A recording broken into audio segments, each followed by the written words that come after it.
Hello, Lucas here, and today I'm going to talk about Japanese schools. 高校生活といえばバラ色、バラ色といえば高校生活と言われるのが当たり前なくらい、高校生活いつもバラ色な扱いだよな。This quote shows that anime can be self-aware about portraying idealized version of high school. So, are Japanese schools as colorful as you think they are? April is at its end, which means that Japanese kids have just started a new year at school. This is why I think it's a good time to talk about this.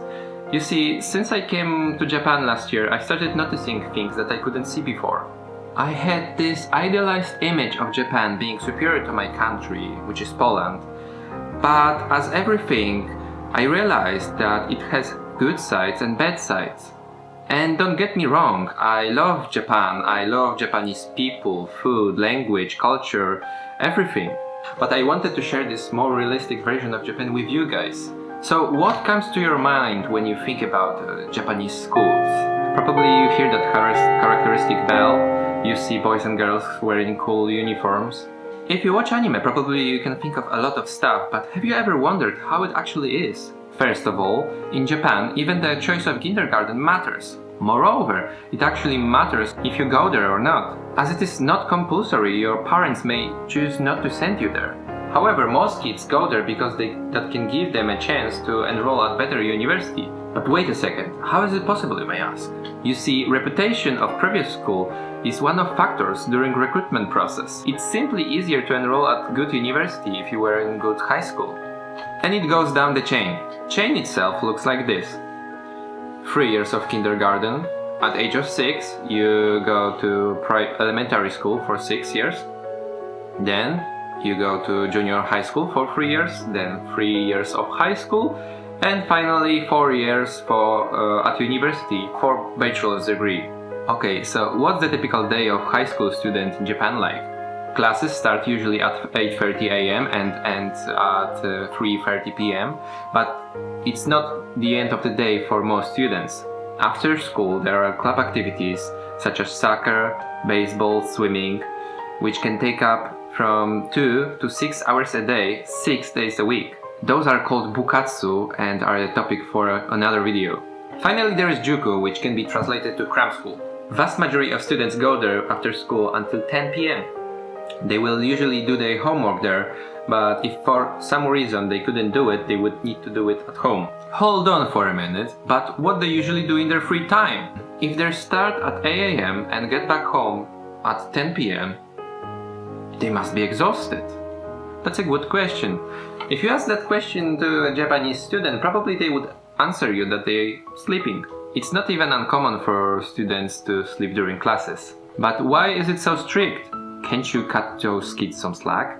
You see, Japanese education system is focused more on putting your hard work into cramming and solving tests. Speaking of tests, usually they consist of closed-end questions and hardly ever there is an oral exam. There is little room for creativity and improvisation. In Juku they even teach strategies for solving tests because test score is what counts most here.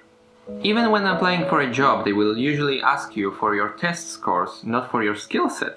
Moreover, they will probably give you a test to solve during a job interview.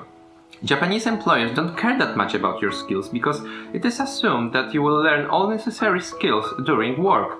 On a side note, salary in Japan is usually based on a job seniority, not your skills. Also, did you know that they used to go to school 6 days a week, and even now they have school on Saturday every 4 months? Schools in Japan teach also respect for public property, which is good if you ask me. Kids in elementary and junior high school are assigned canteen duties and they serve food for other kids.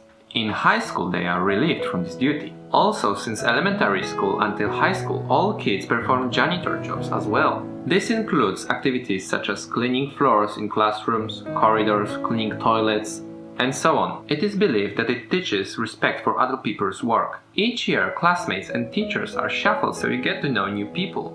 Also, every 2 months, desks are shuffled as well. I don't know if it's a good thing or bad thing, but we don't do that in Poland. However, I think it may create new friendships between people, but it may also break existing ones. Also, it gives a chance to escape from bullying if there was a bully in your previous class. Bullying in Japan is a topic for another video because it is really common and sometimes it takes even drastic forms. There are also other ways to discipline students in Japanese schools. As I said, students are assigned numerous duties, but they are also required to obey dress code. School uniform in most schools is mandatory. Depending on school, it may vary, but standard Japanese uniform for girls is, yes, you guessed it, a sailor uniform, and for boys it is gakuran. Students until high school are required to have 2 sets of shoes, one for outdoors and one for indoor. It is common in Japan to go to an all-girls or all-boys schools to focus more on cramming, I guess. All that makes me think of an army which Japan longs for so much. Article 9. But for Japanese, time to loosen up and enjoy your youth is usually during university years. It might be because for Japanese employers, the name of the university is what is more important than your grades or skills. It is said that it's harder to get into the university than graduate from it. So what do you think? Would you like to enroll at Japanese school or send your kids there? Or are schools in your country similar to Japanese ones? Be sure to tell me in the comments below. That's all for today. I hope you enjoyed the video and you learned something interesting from it. And if you did, please consider sharing this video with your friends and give it a like. It's the first of many videos where I'm going to talk about Japan in depth, so be sure to subscribe to my channel. Thanks for watching and mata ne!